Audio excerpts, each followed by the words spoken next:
cái mi mũi bàn lích rút riêng là cho nơi chòm bị mốc quạt kéo nơi rồi bao quạtปูpin từ đòi ca prongประหยัดจิตบงพอดรุ่งพนมมุ้ยหนุ่มมีสภาพงงงัดหายจอดแจ๊นังปูปนแต่ดอยอัดกำบังพ้องแดงเนียนสำเลงตักแคละป่าแต่นังทมอเปียกเป็นขนมรุ่งพนมมุ้ยหนุ่มแทนแตงมีสำเลงกูไอ้คลายมุ้ยจันปีขนมรุ่งพนมเนื้อขังหมกหายกอดเมียนกาไพคลายเจียครั้งประกาศนะจะบาดเจียกำนับตรอบในขนมนู้ให้แต่ถ้าตาเวียนในกันไรนะ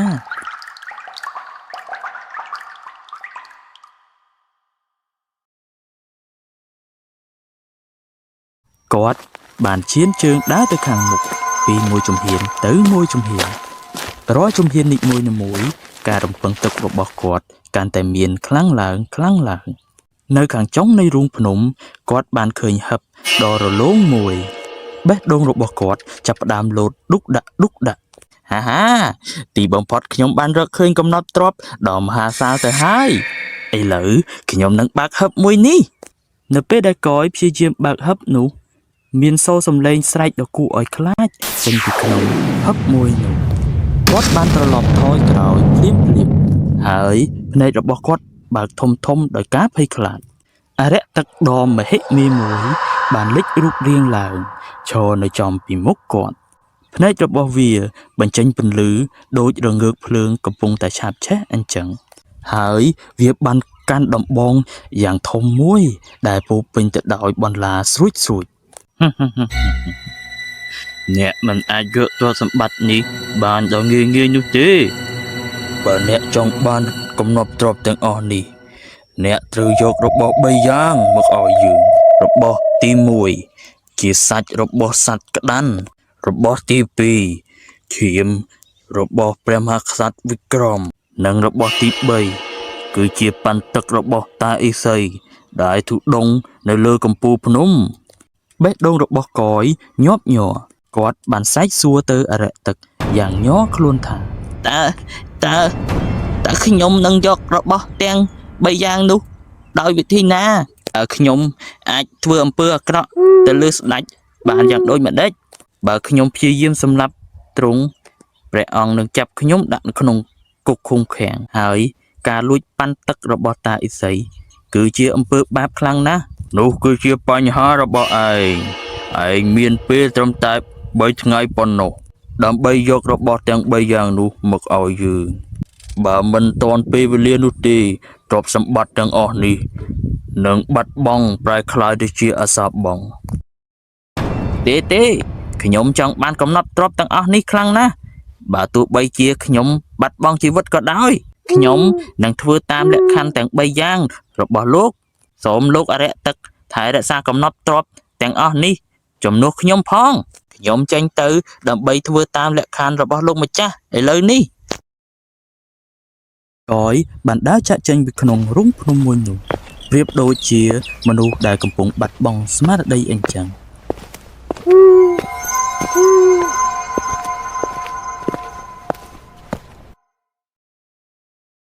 จัดระบบกอดปูเป็นจะดอยก้าลุบหลุน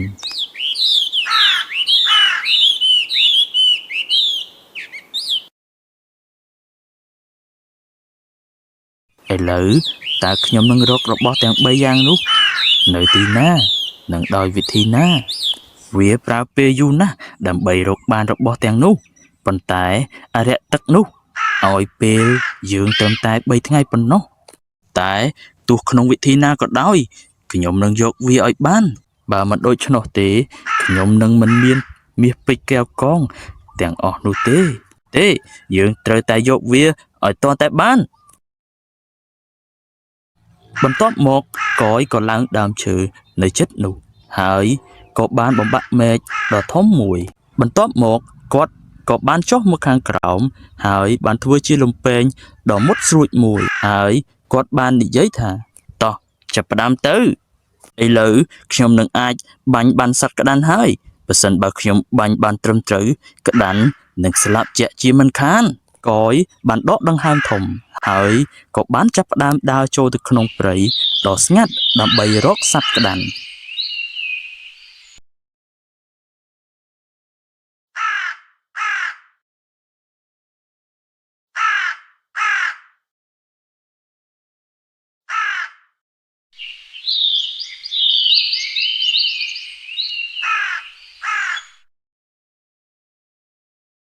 បន្ទាប់ពីមួយសន្ទុះក្រោយមកគាត់បានរកឃើញក្តាន់មួយដែលកំពុងផឹកទឹកត្រពាំងនៅជិតនោះអាហាពេលនេះសមស្របបំផុតហើយសម្រាប់បាញ់វានឹងមិនអាចគេចផុតពីខ្ញុំបានទេ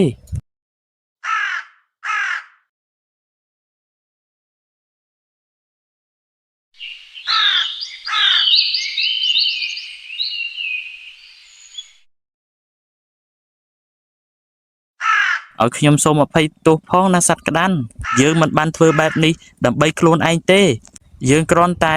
ចង់បានកំណត់ទ្រព្យសម្បត្តិនោះតែប៉ុណ្ណោះសូមលើកលែងទោសឲ្យយើងផងនៅថ្ងៃនេះកយបានយកសាច់សត្វក្តាន់នោះដោយកើតចិត្តសោកស្ដាយជាខ្លាំងភ្នែករបស់គាត់ចាប់ផ្ដើមស្រក់ទឹកភ្នែកប៉ុន្តែក៏និយាយប្រាប់ខ្លួនគាត់ថាខ្ញុំមិនសប្បាយចិត្តទេប៉ុន្តែយើងត្រូវបានបង្ខំខ្លួនឲ្យធ្វើតែប៉ុណ្ណោះបើអរិយទឹកផ្ដល់កំណត់ទ្រព្យឲ្យយើងដោយផ្ទាល់នោះយើងនឹងមិនសម្លាប់ឯងទេសូមលើកលែងទោសឲ្យយើងផងណាសត្វក្តាន់គាត់បានកាត់យកសាច់ក្តាន់នោះហើយបានចាប់ផ្ដើមត្រឡប់ទៅផ្ទះរបស់គាត់វិញ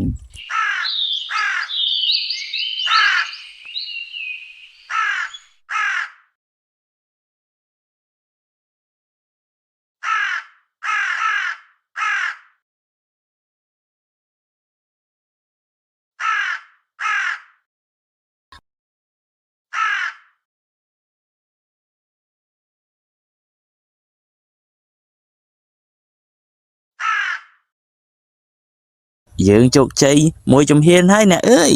មកនេះមកណាអ្នកតើអ្នកមកហើយអីខ្ញុំបានរងចាំអ្នកយូរណាស់ហើយខ្ញុំភ័យខ្លាំងណាស់ណាអ្នកខ្ញុំគិតថាអ្នកនឹងមិនអាចត្រឡប់មកវិញទេអ្នកក្នុងភូមិទាំងអស់គ្នានិយាយថាអ្នកបានឈួតបាត់ទៅហើយដោយការលុបលន់ចំពោះកំណត់ទ្រព្យនោះហើយអរិយទឹកក៏សម្លាប់អ្នកបាត់ទៅហើយអរិយទឹកមិនអាចធ្វើអ្វីខ្ញុំបានទេណាអ្នកពេលដែលវាបានឃើញខ្ញុំវាមានការភ្ញាក់ផ្អើលនិងភ័យខ្លាចយ៉ាងខ្លាំងហើយបាននិយាយប្រាប់ខ្ញុំថាវាត្រូវការរបស់3យ៉ាងមុននឹងផ្ដល់កំណត់ទ្រព្យទាំងអស់នោះមកឲ្យខ្ញុំតើអរិយទឹកបាននិយាយអញ្ចឹងពិតមែនដែរឬទេបន្ទាប់មកតើអ្នកបានធ្វើយ៉ាងម៉េចទៀតហើយហេតុអ្វីបានជាអ្នកជាលើអរិយទឹកនោះណាអ្នកបើដូច្នេះមែនអ្នកគួរតែអាចយកទ្រព្យសម្បត្តិនោះបានខ្លះហើយតែអ្នកមិនទុកចិត្តប្តីរបស់អ្នកមែនទេខ្ញុំក៏មានចិត្តអាណិតអរិយទឹកនោះផងដែរព្រោះគាត់ត្រូវយាមនិងថែរក្សាទ្រព្យសម្បត្តិទាំងអស់នោះអស់រយៈពេលជាច្រើនឆ្នាំណាស់មកហើយដូច្នេះហើយខ្ញុំនឹងជួយបំពេញលក្ខខណ្ឌ3យ៉ាងនោះឲ្យអរិយទឹកបើបែបនេះតើវានឹងធ្វើអំពើអាក្រក់មកលើខ្ញុំបានយ៉ាងដូចម្ដេចតែតើលក្ខខណ្ឌទាំង3យ៉ាងនោះជាអ្វីទៅណាអ្នកអើយលក្ខខណ្ឌទី1នោះគឺជាសាច់ក្តាន់ហើយលក្ខខណ្ឌទី2គឺជាឈាមរបស់មហាក្សត្រវិក្រមចំណែកលក្ខខណ្ឌទី3នោះគឺប៉ុន្តែរបស់តាអេសីដែលទុដងនៅលើកំពូលភ្នំយ៉ាងខ្ពស់មួយនោះហើយខ្ញុំបានធ្វើលក្ខខណ្ឌទី1រួចរាល់ហើយនេះគឺជាសាច់សត្វក្តាន់តែតើអ្នកបានសម្លាប់សត្វក្តាន់បានយ៉ាងដូចម្ដេចណាអ្នកហើយតើអ្នកនឹងចូលទៅយកឈាមរបស់ព្រះអង្គវិក្រមនៅក្នុងរាជវាំងបានយ៉ាងដូចម្ដេចទៅហើយចុះប្រសិនបើព្រះអង្គដឹងរឿងនេះវិញពួកគេនឹងមិនដេញយើងចេញពីនគរមួយនេះហើយបន្ទាប់ពីនោះយើងនឹងត្រូវនិរាសខ្ចាត់ខ្ចាយគ្មានផ្ទះសម្បែងនៅនោះទេកុំបារម្ភអីអ្នកអើយខ្ញុំបានគិតរួចរាល់អស់ហើយខ្ញុំនឹងមិនធ្វើគុតព្រះអង្គនោះទេហើយក៏នឹងមិនអោយគេចាប់បានខ្ញុំដែរសូមកុំបារម្ភអីទាំងអស់តែយកសាច់សត្វក្តាន់នេះរកកន្លែងលាក់ទុកក្នុងផ្ទះឲ្យបានល្អផងណាអ្នកថ្ងៃនេះខ្ញុំត្រៀមទៅរាជវាំងដើម្បីបំពេញលក្ខខណ្ឌទី2បន្តទៀតដូច្នេះកយក៏ចេញទៅរាជវាំងតែម្នាក់ឯង